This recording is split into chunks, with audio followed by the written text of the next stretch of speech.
Olá, que bom estar de volta agora com a lição número 5 da nossa série A Missão de Deus e a Minha Missão, dentro da Escola Sabatina, da lição da Escola Sabatina. E nessa semana nós estamos estudando um pouquinho sobre algumas desculpas para não fazermos ou não praticarmos a missão que Deus nos confiou. Desculpas para evitar a missão. Esse é o tema desta semana e que também é o título da lição dessa semana. Quais são algumas dessas desculpas?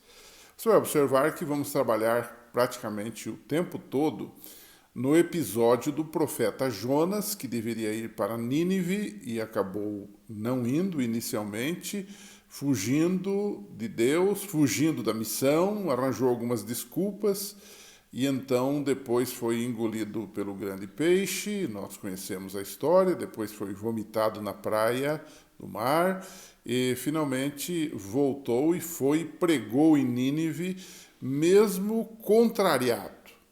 A verdade é que ele usou de algumas desculpas. Quais são elas? São desculpas que eu e você às vezes também usamos. A primeira é o medo de cumprir a missão, o medo das coisas. E não era sem razão, porque Nínive, a cidade para a qual Jonas foi destinado a pregar, foi enviado para pregar, era a capital da Assíria. E nós sabemos que os assírios eram sanguinários. Senaqueribe, por exemplo, um dos reis da Síria, se vangloriava de encher as ruas com os cadáveres dos seus conquistados. E Jonas, naturalmente, teve medo de ser morto lá, de ser esquartejado lá. E então, ele esqueceu que Deus, quando dá uma ordem, também nos capacita para esta ordem. De maneira que o primeiro problema de Jonas foi o medo. Muitas vezes também é o nosso medo, a nossa desculpa primeira. Segundo lugar, Jonas cedeu a ideias falsas. Por exemplo, ele tinha uma influência de ideias pagãs. Você está lembrado que quando ele percebeu, foi acordado lá no porão do navio, e o navio estava para sossobrar, para afundar devido àquela grande tempestade, ele usou uma expressão que dizia mais ou menos o seguinte: se vocês me jogarem no mar, eu é que estou trazendo má sorte para vocês. Então a tempestade vai passar. Parece que Jonas tinha departamentos na sua cabeça. Quando ele estava em Israel, ele procedia de um jeito. Como ele estava fora do território de Israel, ele achava que lá Deus não mandava. E que os deuses falsos, neste caso, poderiam atender a um pedido, né, baseado numa crendice que se jogasse ele ao mar, ele poderia acalmar aquela tempestade. Né? Há muita gente hoje que é do mesmo jeito, né? Eles na igreja são uma coisa e fora da igreja são outra, né? Eles desconhecem que Deus está em todos os lugares, né? É o que eu chamo de ética situacional. Se eu estou no meio dos crentes, eu sou crente. Se eu estou no meio dos mundanos, eu sou mundano. Quer dizer, você vai assimilando a cultura e você vai se entranhando dentro dela e ela se entranhando em você. E isto gera um mau testemunho. Foi o caso de Jonas, né? Isso levou ele a ter medo porque ele estava nutrindo ideias falsas sobre a verdade, sobre Deus, sobre a situação em si, né? Ele também desconhecia, Jonas tinha ideias falsas, porque ele desconhecia o amor de Deus e a graça de Deus pelos pecadores, né?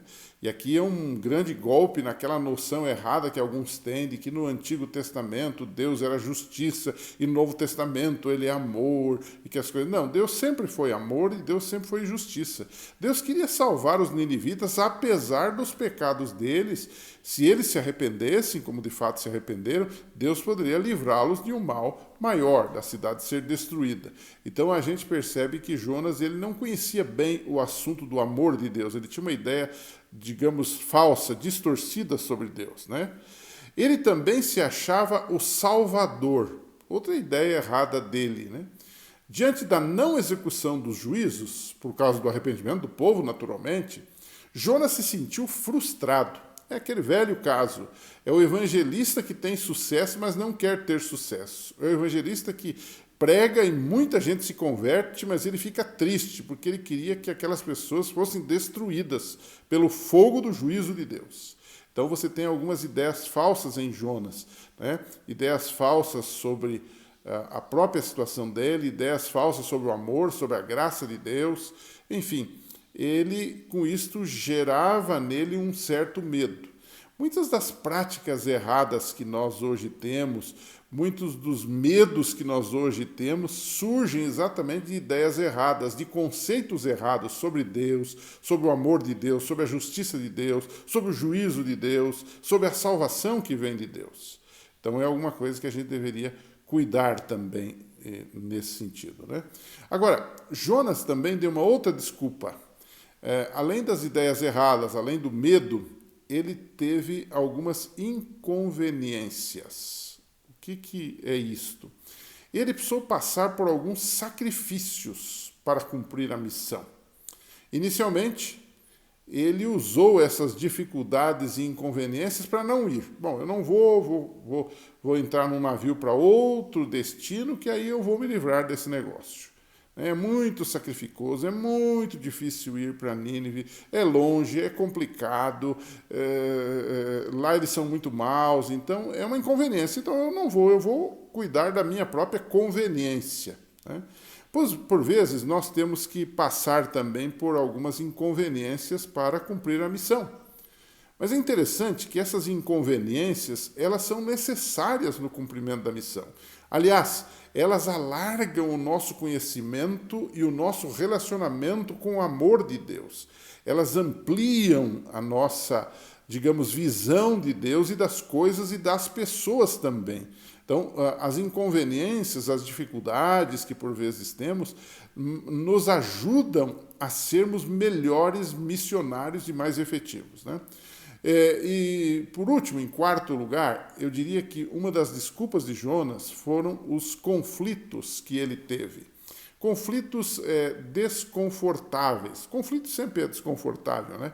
Mas Jonas, mesmo depois de pregar, não estava confortável dentro da missão.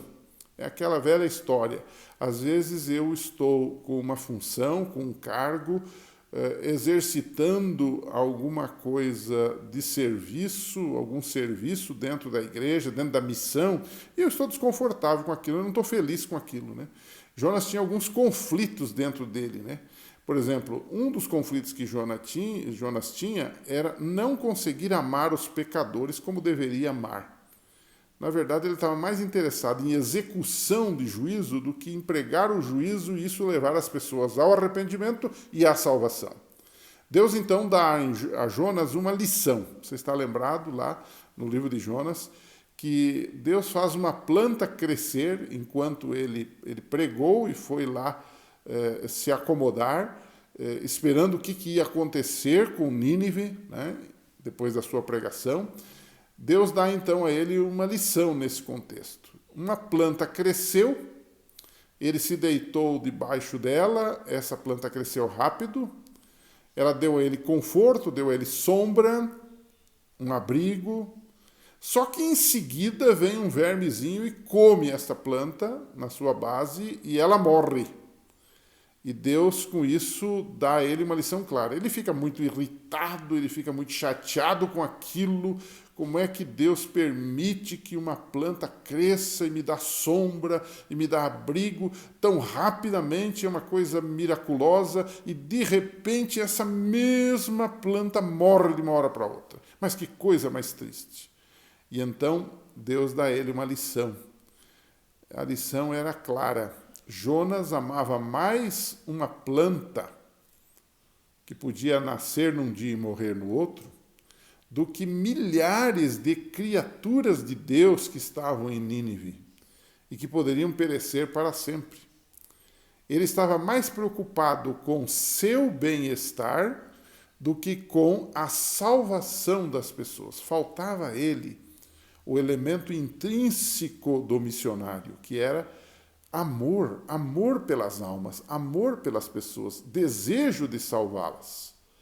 E aí a gente percebe uma questão que eu queria colocar como conclusão do nosso tema de hoje. Apesar do testemunho fraco, Deus usa Jonas como um canal de bênçãos. Aqui há um contraste entre Jonas e Isaías. Quando Deus chama Isaías, ele diz: eis-me aqui, envia-me a mim. Tal foi a sua prontidão.